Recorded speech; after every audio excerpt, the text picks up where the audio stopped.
Hello friends, good morning to all of you. आज के कुछ इंपॉर्टेंट करेंट अफेयर्स को डिस्कस करते हैं। Lieutenant general BS Raju appointed as vice chief of army staff. Vice chief of army staff किनको बना दिया गया है?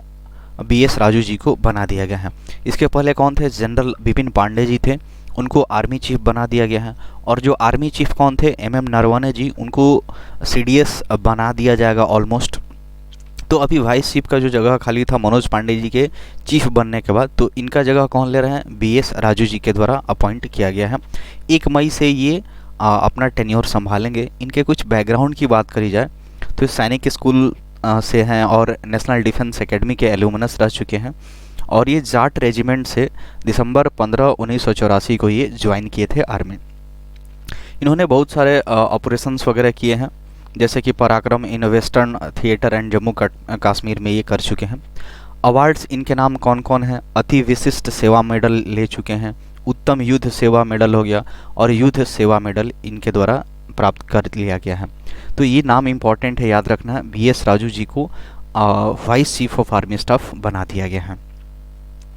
नेक्स्ट है हमारा, Indian navy successfully test fired anti ship version of BrahMos missile. ये जो इंडियन नेवी ने क्या किया है, एक सफलतापूर्वक एक परीक्षण किया, एक ब्रह्मोस मिसाइल का एक तरह से टेस्ट फायर किया हुआ है। ये कौन सा है? एंटी शिप वर्जन है। ये एक ऐसा है, एक क्रूज मिसाइल ब्रह्मोस एरोस्पेस के द्वारा इसको बनाया जाता है।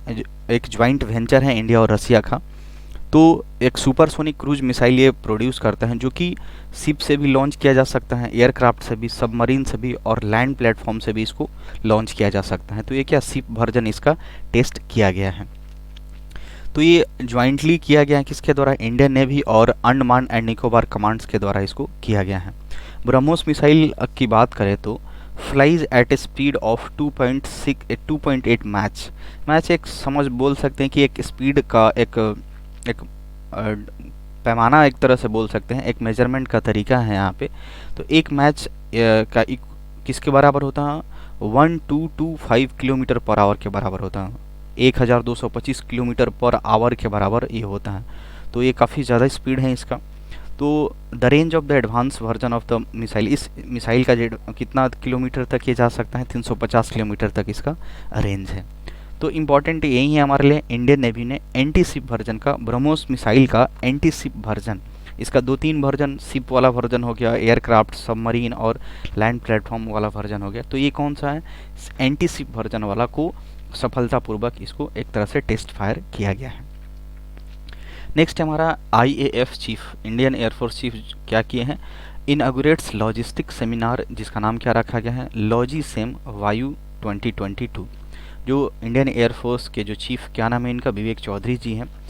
इन्होंने क्या किया है? एक सेमिनार का उद्घाटन किया है, इनॉग्रेशंस किया है। लॉजिस्टिक सेमिनार है। जो इस लॉजिस्टिक सेमिनार, लॉजिस्टिक कहने का मतलब क्या होता है? कोई भी चीज़, कोई भी लगेज, बहुत सारी जो चीज़ें होती हैं एक जगह से दूसरे जगह ट्रांसफ़र करने के प्रोसेस को ही लॉजिस्टिक बोला जाता है। तो हमारे defence sector, that means air force में ये लॉजिस्टिक डिपार्टमेंट का क्या महत्व है?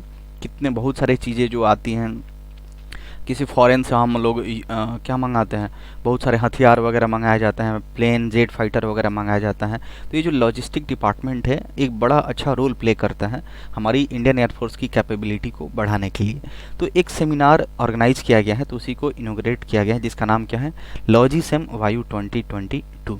इसमें बेसिकली क्या है, सप्लाई चेन जो मैनेजमेंट है उस पर ज़्यादा जोर दिया गया है, जो कि क्या करता है, हमारे जो लॉजिस्टिक कैपेबिलिटीज़ को काफ़ी मजबूत बनाता है। इसके अवसर पे यहाँ पे 2 चीज़ और हुआ है। फिलॉसफी, लॉजिस्टिक फिलॉसफी डॉक्यूमेंट्स, जो कि इंडियन एयरफोर्स का है, उसका नाम क्या था? Tenants of logistic. ये इसको भी रिलीज़ किया गया है, और इसके साथ साथ एक बुक को भी रिलीज़ किया गया है, the book of history of logistic in air force, जिसका नाम क्या है? Footprints in Sands of time. ये एक बुक का टाइटल है, इसको भी इसी दिन रिलीज़ किया गया है। तो इम्पॉर्टेंट ये नाम याद रखना है, लॉजिसेम वायु 2022। इंडियन एयरफोर्स के जो चीफ हैं विवेक चौधरी जी, उनके द्वारा इसको शुभारंभ किया गया है दिल्ली में। नेक्स्ट है हमारा MSME minister Narayan Rane inaugurates enterprise India. जो हमारे MSME मिनिस्टर नारायण राणे जी हैं, उनके द्वारा इंटरप्राइज इंडिया का शुभारंभ किया गया है।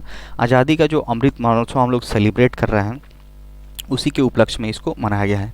ये लगभग 1 महीने तक का ये सीरीज़ चलेगा, कोमेमोरेटिव इंटरप्रेन्योरशिप डेवलपमेंट इवेंट्स, जो कि 27/4 यानी 27 अप्रैल से लेकर के 27 मई तक लगभग यही चलेगा।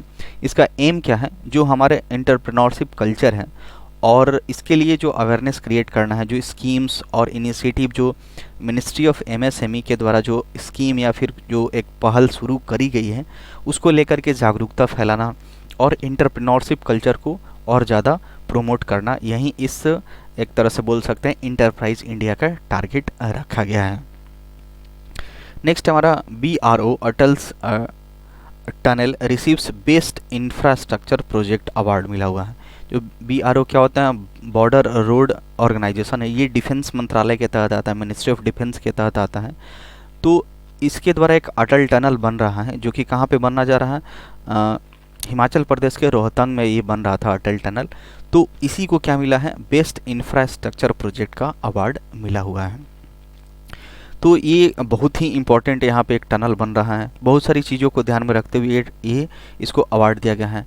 इसमें पोल्यूशन कम हो या फिर कुछ इमरजेंसी आ गया तो कैसे इवैक्यूएट करें, और भी बहुत सारी यहाँ पे सेफ्टी को लेकर के बड़े शानदार तरीके से इस टनल को बनाया गया है।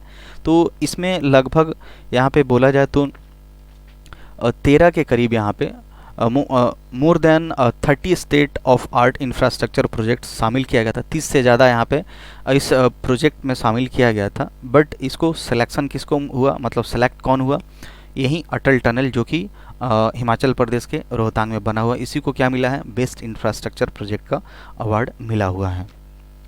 नेक्स्ट हमारा स्नो लेपर्ड एक्सपर्ट, जिनका नाम क्या है, चारुदत्त मिश्रा, इनको वाइटली अवार्ड मिला हुआ है। जो स्नो लेपर्ड के एक एक्सपर्ट हैं, कंजर्वेशनलिस्ट हैं, इन्हीं को क्या मिला है, वाइटली अवार्ड मिला है, vitally gold award for the second time. इनको ये अवार्ड दूसरी बार मिला हुआ है। पहली बार इनको मिला था 2005 में इनको मिला हुआ था। ये जो बिग कैट हैं या फिर जो स्नो लेपर्ड से रिलेटेड जो भी हैं, जो कि एशिया के हाई माउंटेन इकोसिस्टम को, ये काफ़ी, ये जो एनिमल्स हैं काफ़ी अच्छे तरीके से हमारे नेचर को हेल्प करते हैं, तो इसको कंजर्व करने में इनका बहुत अहम भूमिका है, इसीलिए इनको ये अवार्ड दिया गया है, वाइटली गोल्ड अवार्ड। नाम क्या होगा इनका, चारुदत्त मिश्रा जी। नेक्स्ट है हमारा Tata Power and NAREDCO sign MOU to set up 5000 electric vehicle charging points in Mumbai. जो टाटा पावर है और नारेडको, इसका फुल फॉर्म यहाँ पे दे रखा है, national real estate development council, जो कि महाराष्ट्र में आता है। टाटा पावर और ये दोनों ने मेमोरेंडम ऑफ अंडरस्टैंडिंग साइन किया है, क्या 5000 इलेक्ट्रिक व्हीकल चार्जिंग पॉइंट्स बनाने के लिए मुंबई में। इसका शुभारंभ कौन किया, जो आदित्य ठाकरे हैं, जो महाराष्ट्र के ministry of tourism and environment minister हैं, तो उन्हीं के द्वारा इसका शुभारंभ करा गया है। ये क्या करेगा, अगर यहाँ पे 5000 इलेक्ट्रिक व्हीकल्स चार्जिंग स्टेशंस बनेगा तो लोगों में क्या होगा, इलेक्ट्रिक व्हीकल खरीदने के लिए काफ़ी ज़्यादा उनको अच्छा अगर फैसिलिटी यहाँ पे प्रोवाइड करी जाएगी अगर चार्जिंग स्टेशन की, तो ज़्यादातर मूव करेंगे इलेक्ट्रिक व्हीकल की तरफ। अगर टाटा पावर के CEO की बात करें, CEO MD की बात करें, तो प्रवीर सिन्हा जी यहाँ पे टाटा पावर के CEO और MD आते हैं। तो ये न्यूमेरिकल वैल्यू भी याद रखना है कि 5000 electric vehicle charging points Mumbai में बनेगा। किसके किसके बीच टाई अप हुआ है, टाटा पावर और नारेडको के बीच टाई अप हुआ है।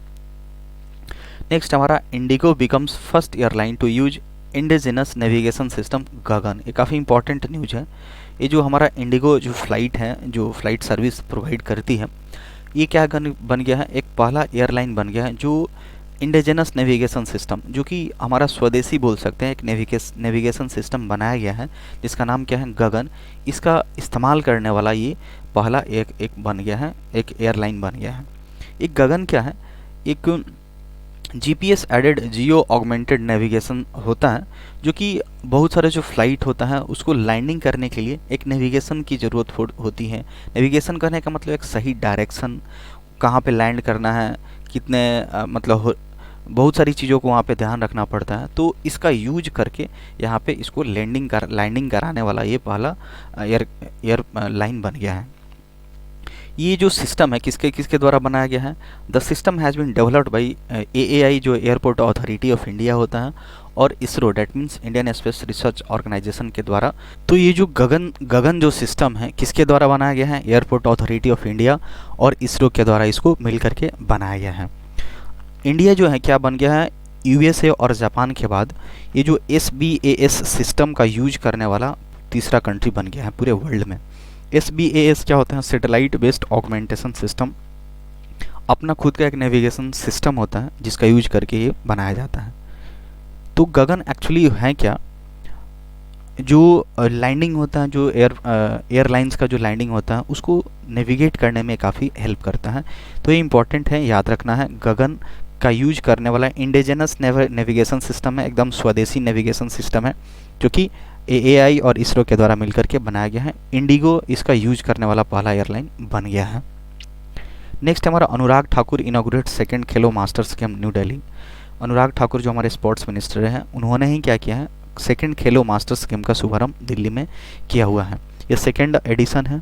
इसमें लगभग 3000 से ज़्यादा मास्टर्स प्लेयर्स आएंगे। इनका एज ग्रुप क्या होगा, 30 साल से लेकर के 95 साल तक के यहाँ पे एज ग्रुप के प्लेयर्स इसमें शामिल होंगे।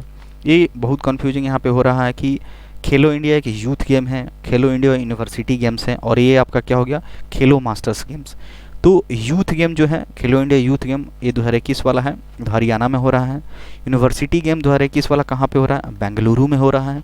और जो खेलो मास्टर्स गेम्स अभी हाल ही में इनॉग्रेशन हुआ वो न्यू दिल्ली में हो रहा है। नेक्स्ट है PV Sindhu wins bronze medal at badminton Asia champions. ये इनका दूसरा ब्रॉन्ज मेडल है एशियन चैंपियनशिप्स में, जिन्होंने क्या किया है, जापान की यामागुची को हरा करके PV सिंधु ने ब्रॉन्ज मेडल जीता है। ये 2014 में जीती थी एशिया बैडमिंटन, जो फर्स्ट टाइम जो ब्रॉन्ज 2014 में एशिया बैडमिंटनशिप में जीती थी। यहाँ पे कुछ दे रखा है रिकॉर्ड्स, कितना पॉइंट्स इन्होंने हारा है। अगर ओलंपिक्स में इनके मेडल्स की बात करें तो 2016 का जो रियो डे जेनेरियो में जो ओलंपिक्स हुआ था उसमें इन्होंने सिल्वर जीता था और ब्रॉन्ज जीता था 2020 के टोक्यो में। नेक्स्ट है हमारा ICICI bank launches India's open for all digital ecosystem for MSME। ICICI bank के द्वारा एक डिजिटल इकोसिस्टम को लॉन्च किया गया है जिसका नाम क्या है, ओपन फॉर ऑल। खास करके MSME के लिए यहाँ पे इसको किया गया है। और इसके अलावा जो ICICI बैंक के अलावा दूसरे बैंक के जो कस्टमर्स हैं इसका लाभ ले सकते हैं। इसका जो ICICI बैंक का जो इंस्टाबीज ऐप है उस पर डिजिटल सॉल्यूशंस प्रोवाइड कराया जाता है, तो कोई भी व्यक्ति जा कर के इस पर अपना डिजिटल सॉल्यूशंस ले सकता है। यहाँ पे कुछ रही, यहाँ पे it provide sanction of instant and paperless overdraft facility to 25 lakh through insta OD plus. यहाँ पे इसकी फैसिलिटी बताई जा रही है कि इंस्टा OD प्लस के तहत पेपरलेस तरीके से 25 लाख तक का इंस्टेंट लोन लिया जा सकता है। खास करके ये MSME पर्पस के लिए बनाया गया है। तो open for all ICICI bank के द्वारा लॉन्च किया गया है। पर्पस क्या है, इकोसिस्टम फॉर MSME। नेक्स्ट हमारा international labour day observe globally on 1 में। आज ही के दिन इंटरनेशनल लेबर डे या इसको क्या मई डे भी बोला जाता है या फिर मजदूर दिवस के नाम से भी जाना जाता है। मनाने के पीछे लक्ष्य ये है कि जो लेबर्स का जो राइट होता है, उनका जो अधिकार होता है या फिर उनके द्वारा जो अचीवमेंट्स हासिल करी गई हैं उन चीज़ों को लेकर के एक जागरूकता लोगों में फैलाया जाए और वे हमारे एक तरह से इकोनॉमी के लिए कितना इम्पॉर्टेंट रोल प्ले करते हैं। तो इन चीज़ों का ध्यान में रखते हुए इस डे को सेलिब्रेट करा जाता है। तो फर्स्ट में याद रखना है। नेक्स्ट है हमारा फिल्म एंड TV एक्टर जिनका नाम क्या है, सलीम घोष, जिनका हाल ही में निधन हो गया है। कार्डियक अरेस्ट से इनका निधन हो गया, हार्ट अटैक से।